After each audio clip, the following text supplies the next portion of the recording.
মিলল না কোনো আইনজীবী, আরও 1 মাস জেলেই থাকতে হবে চিন্ময় কৃষ্ণকে।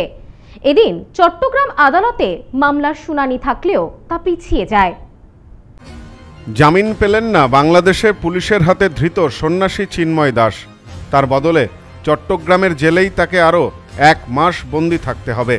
এরকমই একটি অবস্থায় দাঁড়িয়ে একদিকে যেমন চিন্ময় কৃষ্ণ দাসের সঙ্গে আগামী দিনে কি ঘটতে চলেছে সেটা একটা বড় প্রশ্ন, তেমনি চিন্ময় কৃষ্ণ দাসের মুক্তির দাবি সহ সংখ্যালঘুদের ওপর অত্যাচারের প্রতিবাদে মঙ্গলবারের পর বাংলাদেশে কি ঘটবে সেটাও একটা বড় প্রশ্ন।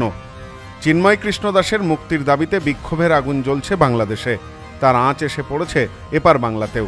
চিন্ময় দাসের মুক্তিসহ বাংলাদেশে হিন্দু নিপীড়নের বিরুদ্ধে প্রতিবাদ জানাতে সোমবার পেট্রাপোল সীমান্তে হাজির ছিলেন পশ্চিমবঙ্গের বিরোধী দলনেতা শুভেন্দু অধিকারী। সেখানে তিনি হুমকির সুরে পরিষ্কার জানিয়ে গেছেন, এটা ট্রেলার দেখিয়ে গেলাম, অত্যাচার বন্ধ না হলে এর পরের সপ্তাহে প্রভু মুক্তি না পেলে আমরা 5 দিন বন্ধ করব। তারপর আমরা 2025 সালে লাগাতার বন্ধ করে ওদের আলু পেঁয়াজ কি করে খায় আমরা সেটা দেখিয়ে দেব। এর নাম ভারতবর্ষ।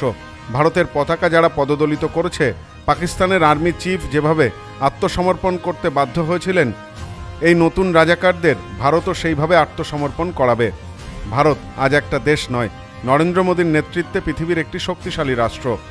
0 পয়েন্টে জমায়েতে মানুষের বিক্ষোভ, বাংলাদেশে শুভেন্দুর রপ্তানি বন্ধের হুঙ্কার, এদিন চিন্ময় কৃষ্ণের জামিন না হওয়ার ঘটনায় এই সব কিছু কি তাহলে ফিকে পড়ে গেল? হিসেব কিন্তু ঘুরে যেতে পারে। শুভেন্দুর হুঙ্কার সত্যি হয়ে গেলে বাংলাদেশের বিপদ বাড়তে পারে, এমনই মনে করছেন বিশেষজ্ঞদের একাংশ। এদিন চট্টগ্রাম আদালতে চিন্ময় কৃষ্ণের হয়ে মামলা লড়ার জন্য রাজি হননি কোনো আইনজীবী। 2রা জানুয়ারি পর্যন্ত এই মামলার শুনানি স্থগিত রেখেছে চট্টগ্রাম আদালত। ঘটনাক্রম যেদিকে এগোচ্ছে তাতে চিন্ময় কৃষ্ণ দাসের জামিন পাওয়া খুব একটা সহজ হবে না বলেও মনে করা হচ্ছে। Bureau report, news no man's land. জামিন পেলেন না বাংলাদেশের পুলিশের হাতে ধৃত সন্ন্যাসী চিন্ময় দাস। তার বদলে চট্টগ্রামের জেলেই তাকে আরও 1 মাস বন্দি থাকতে হবে।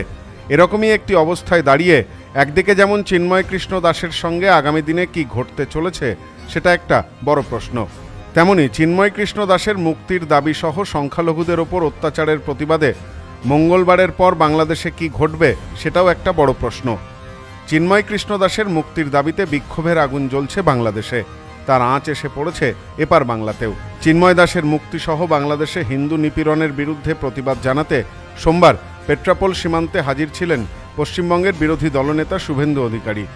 সেখানে তিনি হুমকির সুরে পরিষ্কার জানিয়ে গেছেন, এটা ট্রেলার দেখিয়ে গেলাম, অত্যাচার বন্ধ না হলে এর পরের সপ্তাহে প্রভু মুক্তি না পেলে আমরা 5 দিন বন্ধ করব। তারপর আমরা 2025 সালে লাগাতার বন্ধ করে ওদের আলু পেঁয়াজ কি করে খায় আমরা সেটা দেখিয়ে দেব। এর নাম ভারতবর্ষ।